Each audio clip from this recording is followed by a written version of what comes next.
No shit, Sherlock. Wonder what this feels like. Ow! That hurts! His victims give him a medal and thank him for killing them. He dances the cha-cha-cha on the spot where he's killed hundreds of people.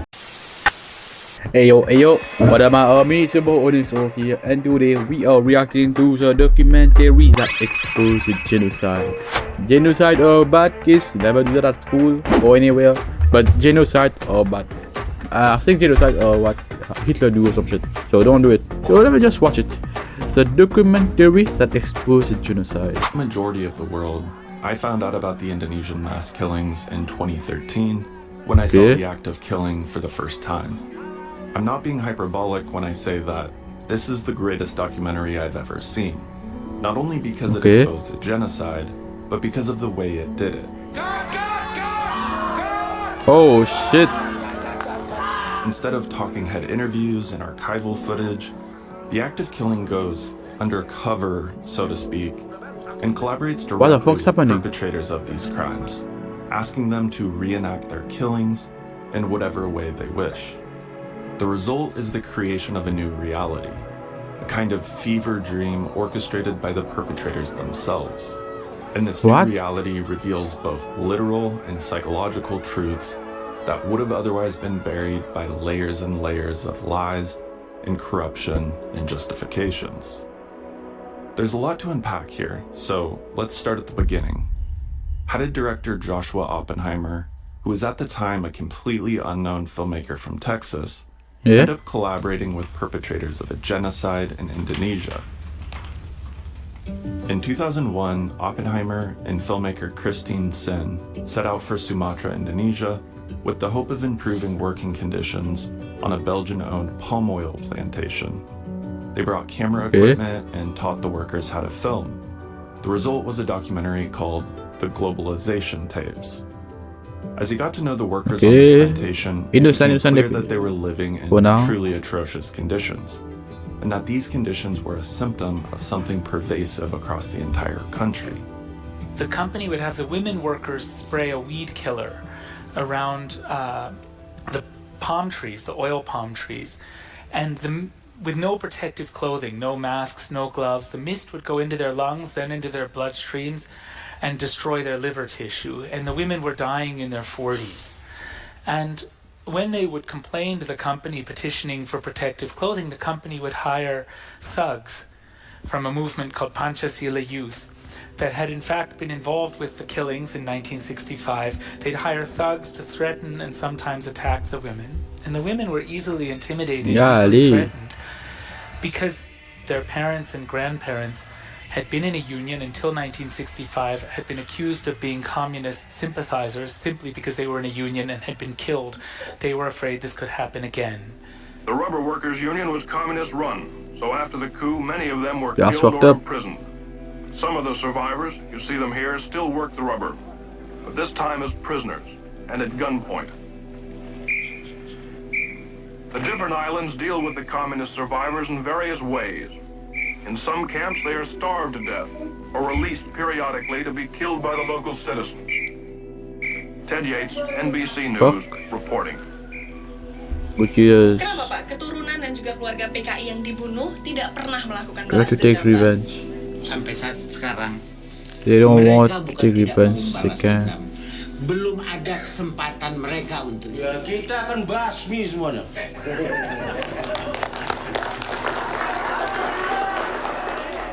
After stumbling into this society where a genocide had been effective and the perpetrators were still in power, Oppenheimer came to a realization.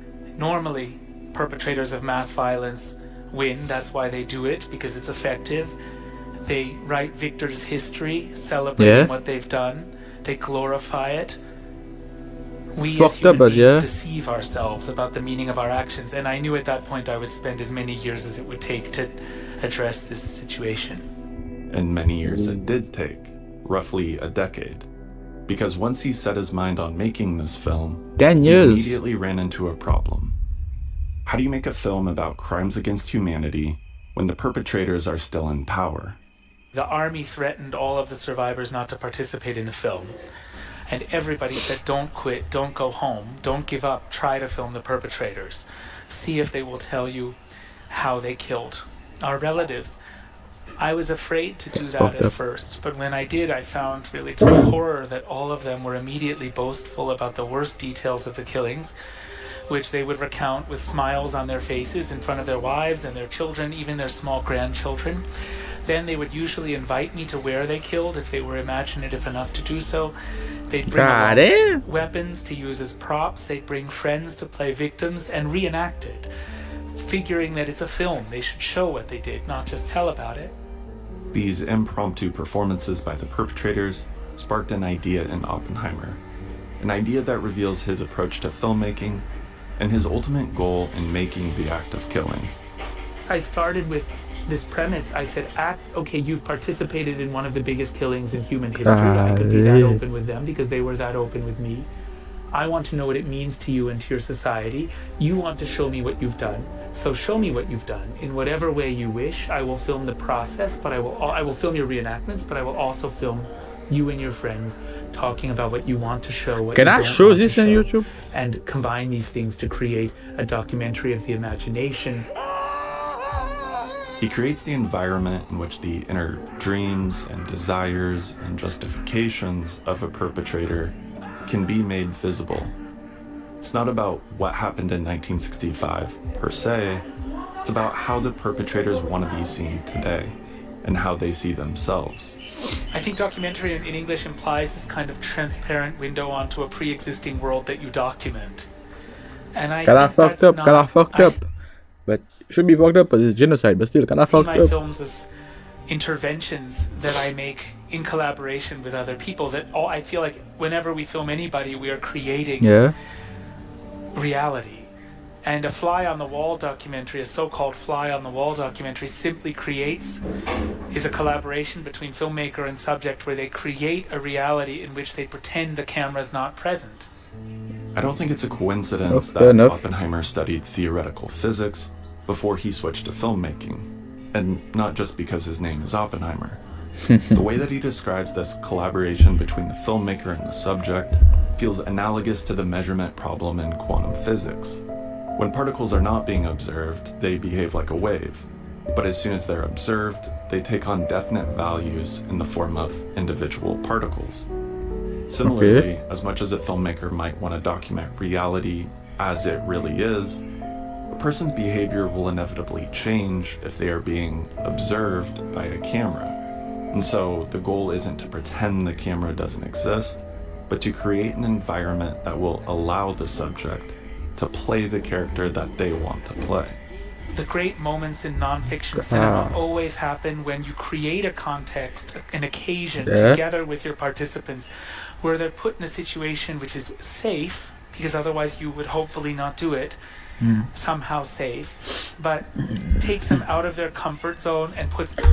Is there was something that I think I've seen? Something fucked up too. I think it was in Gaza. Oh no, not Gaza. In African countries, right? In Google Maps, you can see the bodies fucking on the fucking like the bloods, the bodies and shit. I think a revolutionary party got power or some shit and killed everybody. That's fucked up. It's making me hearing the genocide make me remember that. Everybody somehow out of control. So how does Oppenheimer do this? First, he chose one perpetrator, Anwar Congo, and hyper-focused on him, delving deeper and deeper into his psychology. Anwar doesn't have any particular significance in the grand scheme of things. He's just one of many low-level gangsters who were hired to carry out the killings.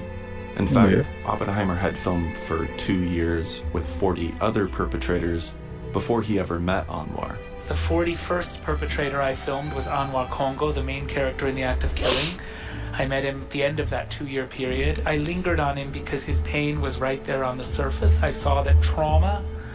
He was immediately talking about trauma and fear of ghosts. The first day I met him is the day he took me to the roof and dances the cha-cha-cha. It's a key scene at the beginning of the act of killing. He dances the cha-cha-cha in the spot where he's killed hundreds of people. And yet he says he does so in order to dispel, to banish the pain that he's just felt by talking about what he did. He says, if I talk about this, it'll make me crazy. So to forget all this, I've been going out drinking, taking drugs, dancing. Look, I'll show you. That was the first time I realized that the boasting isn't a sign of pride, but something else, something defensive, a desperate attempt to convince oneself that what one did was right and justified. Yeah, you do it, girl. Oppenheimer kept filming with Anwar for the next 5 years, encouraging him to continue reenacting the killings in whatever way he wished.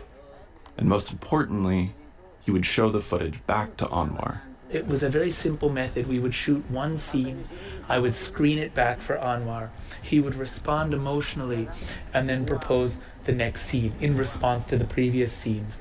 The result is a nightmarish journey into the psyche of someone who has killed hundreds and possibly thousands of people in grotesque and painful ways. But instead of portraying Anwar as a monster, he becomes humanized.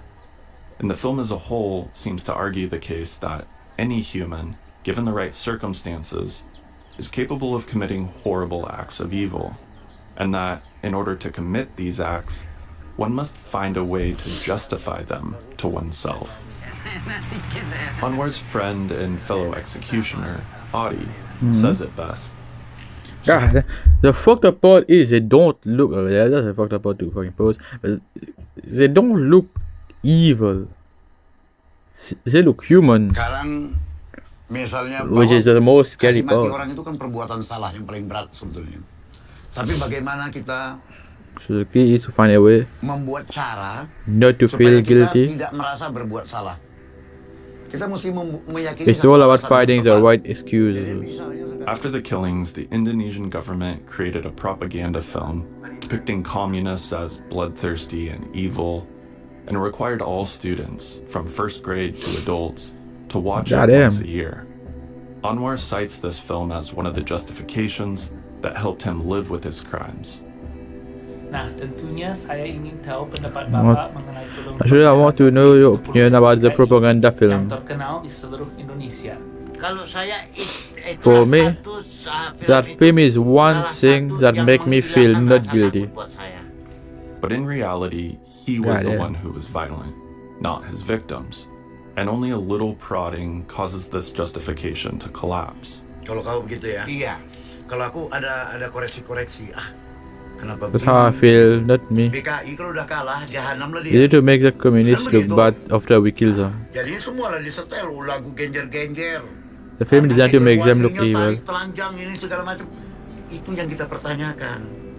Apa memang begitu?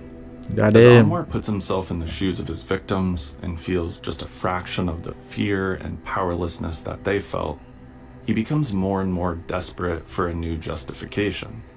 Something to ease the guilt and allow him to sleep at night. Nggak bisa diulangi. Nggak bisa 2 kali kayaknya.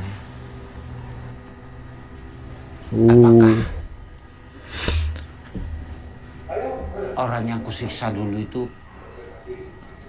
seperti aku begini. Wonder what this feels like. Ow! That hurts! My God, is that what I've been doing to people? I belong here. It feels worse, nigga. It felt worse. Tapi aku dapat merasakan ya perasaan mereka yang disiksa. Jelas, apa yang dirasakan orang yang disiksa Bang Noir jauh lebih buruk dari ini. Karena Bang Noir tahu ini hanya film. Because you know, it's only a film. They knew they were being killed. Tapi saya merasakan ya, benar-benar saya rasakan. Atau saya mungkin, saya itu apa dosa sama saya? Oh, how about it? No shit. You genocide people. Ya, manusia yang berasa begini tuh ya. Apakah ini kembali dia kepada saya? Yep.